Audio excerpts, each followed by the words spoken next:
lm2, soit, donc, j'ai un groupe d'ordre p à la puissance hm, p ne divise pas n, petit a, un élément d'ordre, une puissance de p,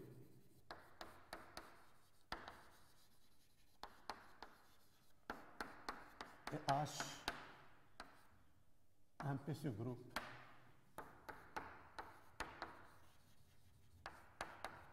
de Silem. On suppose que A H A moins 1 est égal à H. Alors, petit a appartient à H. Donc, ce lemme-là, on va l'utiliser dans le théorème suivant pour démontrer les différentes étapes de ce théorème. Donc, théorème du lemme 2, on a, premièrement, le nombre des p sous-groupes de Siller de G, c'est-à-dire les sous-groupes dont l'ordre est la plus grande puissance de P qui divise l'ordre de G. Donc, leur ordre, c'est P à la puissance H. Donc, le nombre des P sous-groupes de Siller, qu'on peut noter NP, est congru à 1 modulo P. Et il divise l'ordre de G. Le deuxième point, tous les P sous-groupes de Siller sont conjugués. Tous les P sous-groupes de Siller sont conjugués. La preuve, être un peu bref dans cette preuve-là, vu le temps qu'on a pour cette séance-là. Donc, soit donc H, un P sous-groupe de Siller, et grand A, l'ensemble H, A, H, A moins 1, je vais mettre A1, A2, H, A2 moins 1, l'ensemble de tout, ensemble, tous les conjugués. Alors, si K est un sous-groupe de G, alors K opère par conjugaison sur A. Et on a le cardinal de A, que je vais noter pour simplifier comme A entre deux barres. Il est égal à la somme pour x appartenant à grand X des cardinaux des orbites OX. Cardinal de OX divise l'ordre de K. Et ceci, c'est vrai pour tout K sous-groupe de G. Alors, on va prendre le cas où K est égal à H. Donc, on suppose que K égale à H. Alors, l'orbite OH, c'est quoi? Ça va être, en principe, c'est K point l'élément H, qui est égal, en principe, à H point H, qui est égal à l'ensemble des éléments. Donc, petit h point grand H, où petit h appartient à grand H, qui est l'opération, c'est H, H moins H, grand H, H moins 1, où H appartient à H. Or, petit h, c'est un élément de grand H. Par conséquent, le produit H, grand H, c'est H, et H moins 1, H, grand H, c'est H. Donc, cet ensemble-là, c'est exactement H. Donc, l'orbite de H, c'est exactement H. Donc, cette orbite-là contient un seul élément. De plus, ça, c'est dans le cas où on a considéré l'orbite de H. Maintenant, je vais prendre un élément de grand A, c'est-à-dire AI, H, AI-1. Donc, je m'intéresse à l'orbite de O qui est égale à O de AI, H, AI-1. Ben, cette orbite-là, ça va être égal à l'ensemble des éléments H, HI, HI-1, plutôt H-1, où H appartient à grand H. Donc, c'est ça, l'orbite de HI. Ici, HI, c'est exactement, j'ai changé de notation pour simplifier, c'est AI, H, AI-1. Alors, le cardinal de OHI divise l'ordre de K qui est égal à l'ordre de H qui est égal à P à la puissance H. Donc, ce cardinal, c'est ou bien 1 ou bien une puissance de P différente de 1. Alors, je vais montrer qu'on ne peut pas avoir l'égalité du cardinal avec 1. Donc, pour cela, on va supposer que le cardinal est égal à 1. Donc, on suppose, donc si cardinal de HI est égal à 1, ce qui est équivalent à dire que OHI est égal à HI, on aura OHI par définition, on avait dit que c'est exactement cet ensemble-là. Donc, c'est l'ensemble des éléments H, HI, H-1 ou H parcourt grand H. Et c'est HI, ceci entraîne que quel que soit H dans H, H, HI, H-1 est égal à HI. Petit h, c'est un élément de H qui est un P sous-groupe de Syllow, donc H est d'ordre une puissance de P. Donc H est d'ordre une puissance de P avec cette condition-là, et HI c'est un P sous-groupe de Syllow, d'après le lemme 2, donc d'après le lemme 2, quel que soit H dans H, petit h appartient à HI.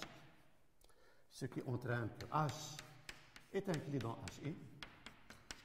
Et puisqu'un P sous-groupe de Syllow est maximal dans l'ensemble des P sous-groupes de Syllow, ceci entraîne l'égalité entre H et HI. Ainsi, on a une contradiction, car le HI qu'on a pris, c'est un élément différent de HI. Donc, j'ai pris HI, donc là, j'ajoute qui est différent de H. Bien sûr, pour ne pas... Donc là, on a contradiction, ce qui veut dire que OHI est différent de HI. Donc, son ordre est une puissance de P. Son ordre est une puissance de P. P est bien sûr différent de 1. Ainsi, le cardinal de A, c'est, donc c'est la somme, on a dit, des OX cardinaux. Les X appartenant à grand X, ce sont des représentants des classes d'équivalence OX. Et on est dans le cas où les X, ce sont les différents HI. Donc ceci, c'est tout d'abord OH, donc cardinal de OH, donc c'est cardinal de OH plus la somme des cardinaux de OHI pour les HI appartenant à grand X et différents de H. Donc, ici, ce cardinal-là, c'est 1, mais ici, chaque élément, bien chaque cardinal, c'est une puissance de P qui est différente de 1, donc c'est la somme de certaines puissances P alpha I, la somme sur I, où les alpha I sont différents de 0. Donc, le cardinal de cet ensemble-là, il est congru à 1 modulo P. Donc, ce cardinal-là, il est congru à 1 modulo P. Maintenant, on va passer à montrer que tout P subgroupe de Siller est un élément de grand A. Donc, je vais prendre soit H0, un P subgroupe de Siller,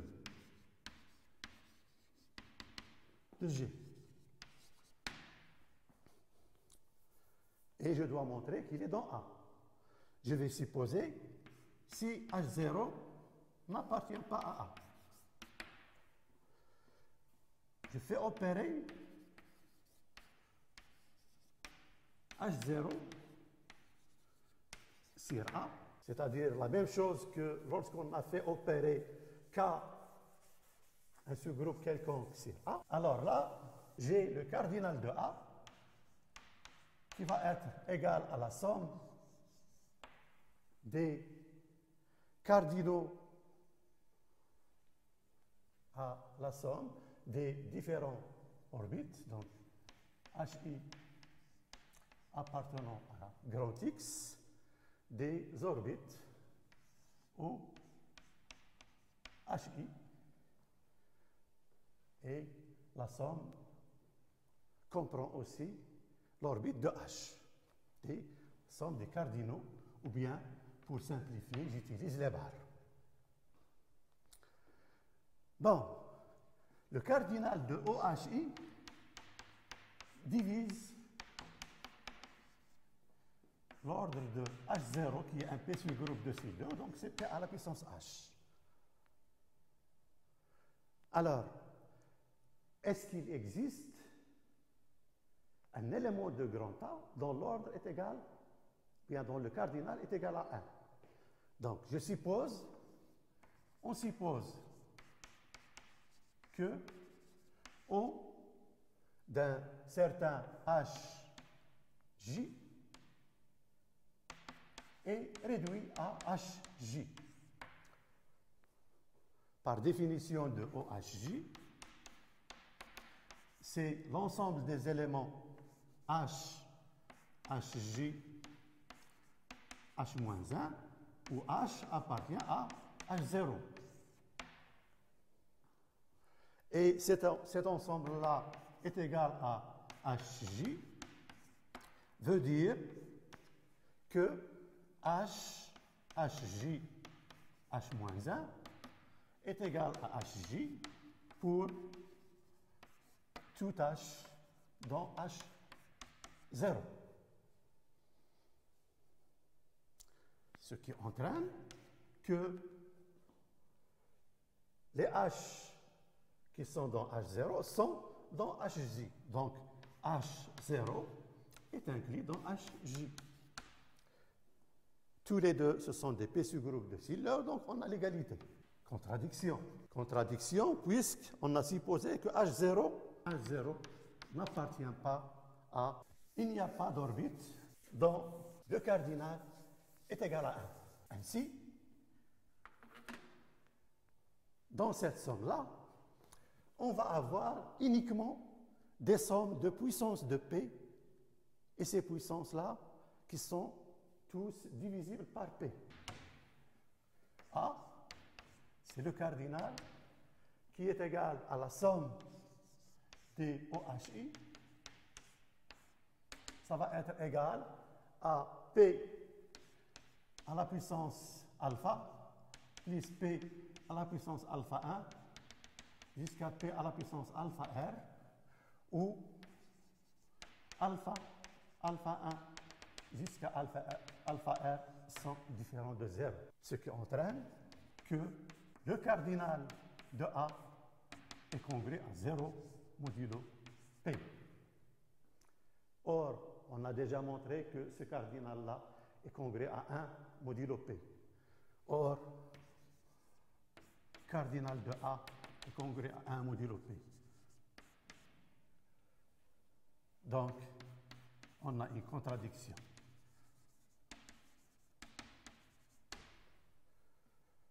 Ainsi, H0 appartient à A et tous les sous-groupes des P-sous-groupes de Sylow sont conjugués.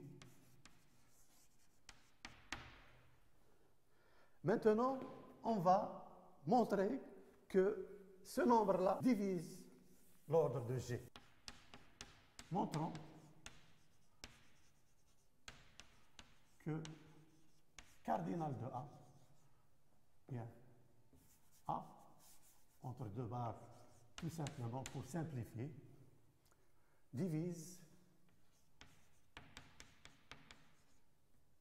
le cardinal, plutôt l'ordre de G, car G est un groupe. Alors, pour cela, je vais revenir à A. A, c'est l'ensemble des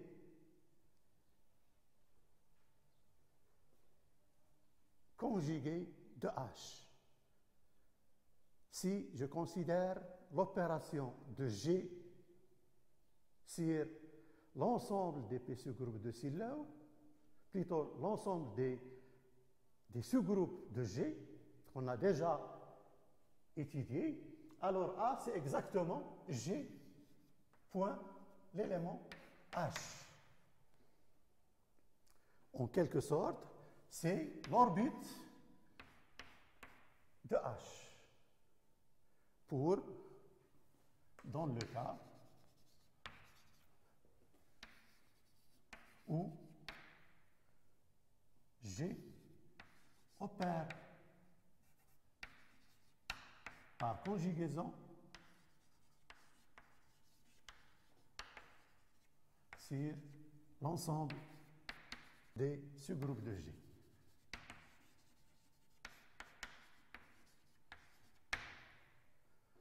Alors, A, c'est l'orbite pour cette opération-là, et on sait que l'orbite est en bijection avec les classes d'équivalence modulo le stabilisateur de H pour cette opération-là.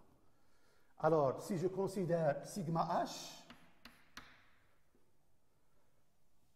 le stabilisateur de H pour cette opération,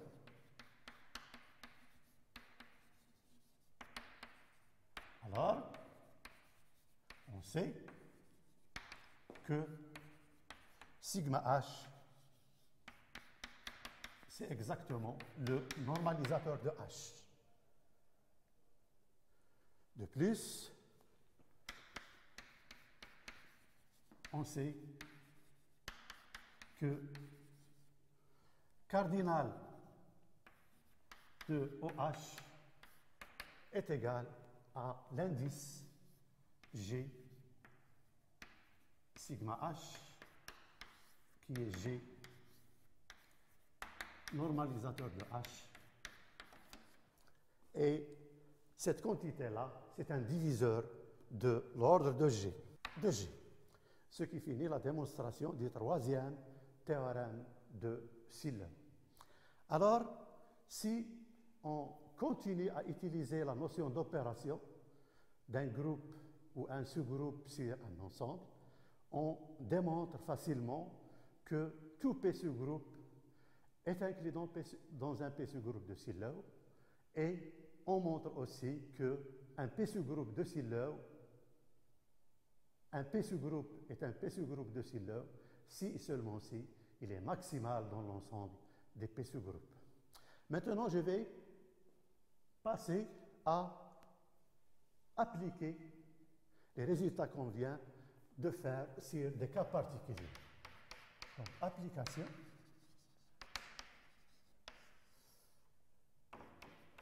Premièrement, si G est abélien, donc si est abélien, alors dans ce cas-là, un conjugué d'un sous-groupe est le même. Si G est abélien, alors quel que soit A dans G, A H A-1 est égal à H pour tout sous-groupe de G. Ainsi, dans le cas où on a un sous-groupe, ou plutôt un groupe qui est abélien, alors il y a toujours un seul P sous-groupe de Sylow, puisque les P sous-groupes de Sylow sont conjugués, et vu que G est abélien, alors on a toujours cette propriété-là. Donc il y a un seul P sous-groupe de Sylow dans le cas abélien. Le deuxième cas, je vais supposer que G est d'ordre 6. 6, donc G est d'ordre 6 qui est égal à 2 fois 3. Les nombres premiers qui divisent l'ordre de G, c'est 2 et 3. Donc, soit N2,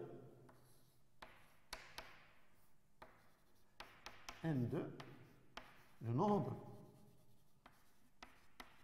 des P sous-groupes, le nombre des deux sous-groupes de Sylow, et N3, le nombre des 3 sous-groupes de Sylow. Alors, dans un premier temps, je vais supposer petit a, bien petit i, on suppose que N2 est égal à N3 est égal à 1. C'est-à-dire, il y a un seul de ce groupe de Sylow et il y a un seul 3 sous-groupes de Sylow. Puisqu'il existe un seul de ce groupe de Sylow, alors ce de ce groupe est distingué. Et la même chose pour le 3 sous-groupe de Sylow. Donc, dans ce cas, donc soit H, le 2 sous-groupe de Sylow, et K, le 3 sous-groupe de Sylow. Alors, H, il est d'ordre la plus grande puissance de 2 qui divise l'ordre de G, donc c'est 2. K est d'ordre la plus grande puissance de 3 qui divise l'ordre de G, donc c'est 3. Et H et K sont distingués dans G.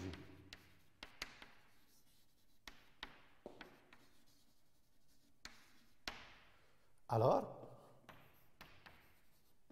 HK est égal à G. Tout simplement, car le produit est inclus dans G, car donc, HK est inclus dans G, et on a, si je prends HK quotienté par H, H est distingué, donc il est distingué dans G, donc il est distingué dans HK. Donc, ce sous-groupe-là, d'après le deuxième théorème d'isomorphisme, il est isomorphe à K quotienté par H inter K.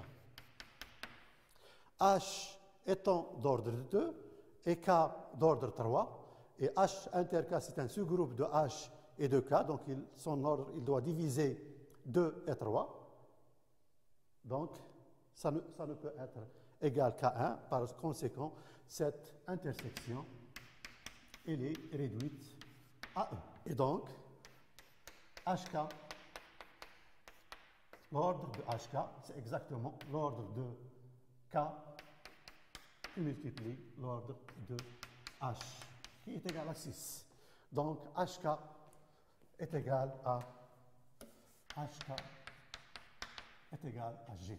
De plus, on peut montrer que G, dans ce cas-là, est tabellien. En réalité, H, c'est un sous-groupe d'ordre 2. Donc, les éléments de H commutent entre eux.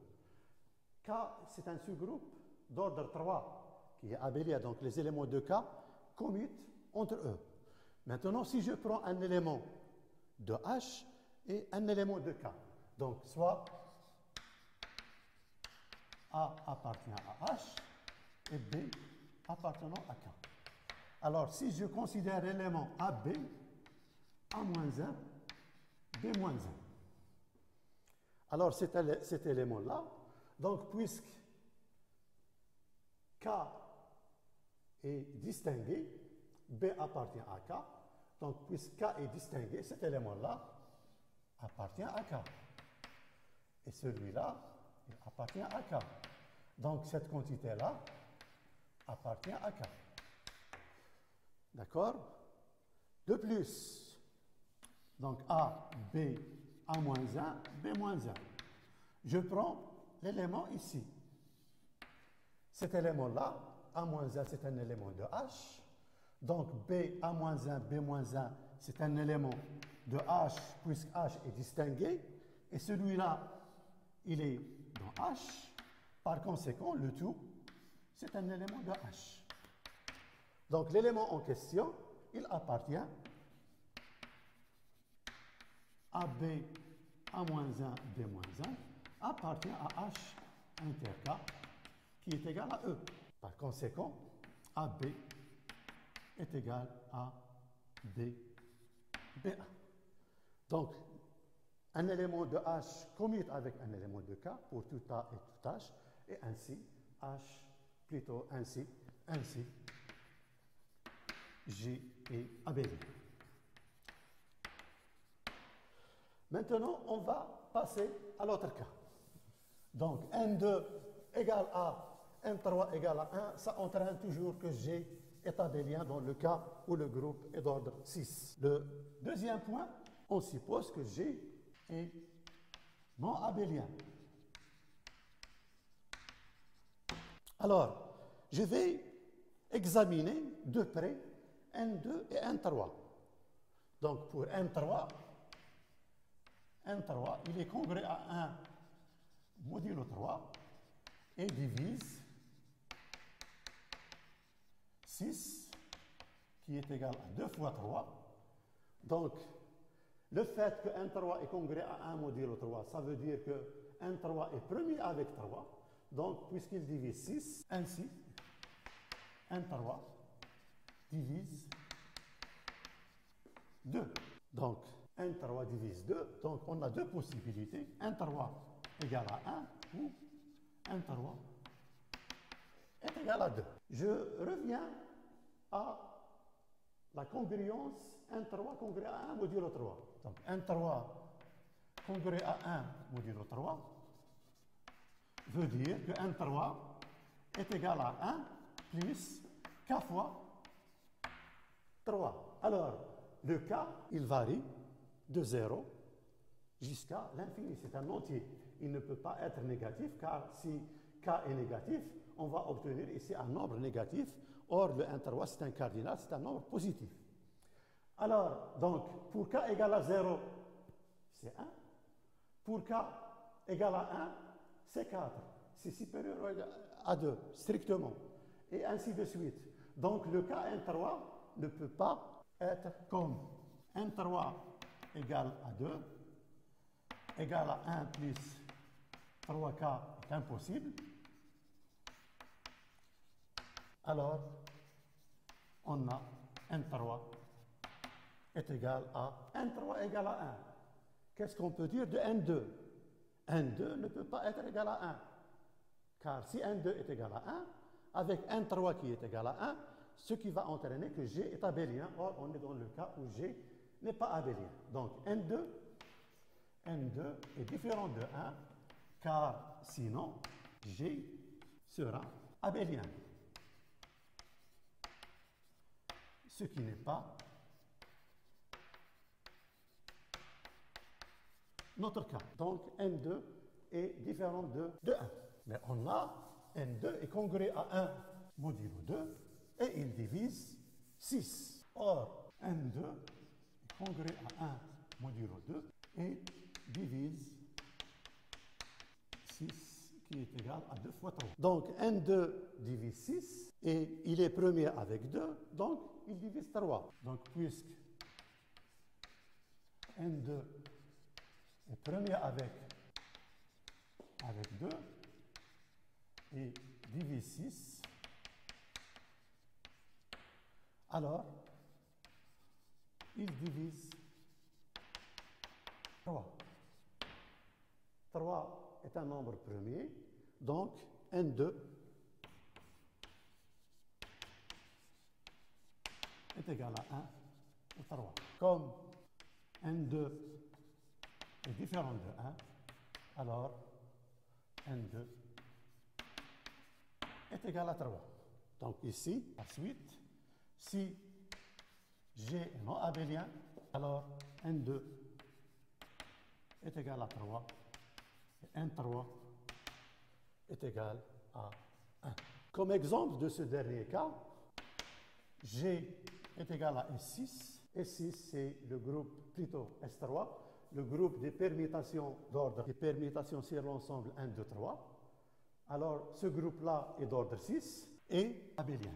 Ainsi, N3 est égal à 1. Donc, dans ce cas-là, on peut considérer H, il est engendré par sigma, où sigma c'est le 3 cycle, ou sigma c'est le 3 cycle engendré par la permutation 1, 2, 3, c'est-à-dire la permutation qui envoie 1 à 2, 2 à 3 et 3 vers 1, qui est d'ordre 3. Le cas pour N2, c'est 3. Alors, les sous-groupes possibles pour K, ce sont les différents sous-groupes d'ordre 2, et les sous-groupes d'ordre 2 de S3, ce sont les sous-groupes engendrés par les transpositions. Donc, K, ça va être égal à taux, où taux, c'est l'une des transpositions 1, 2. Je vais écrire en haut, c'est mieux. Taux est égal à l'une des permutations 1, 2, qui permute 1 et 2, 1, 3 et 2, 2, 3. Donc on a 3, 2 sous-groupes de Sealer. Donc avec cet exemple-là, je finis cette séance-là.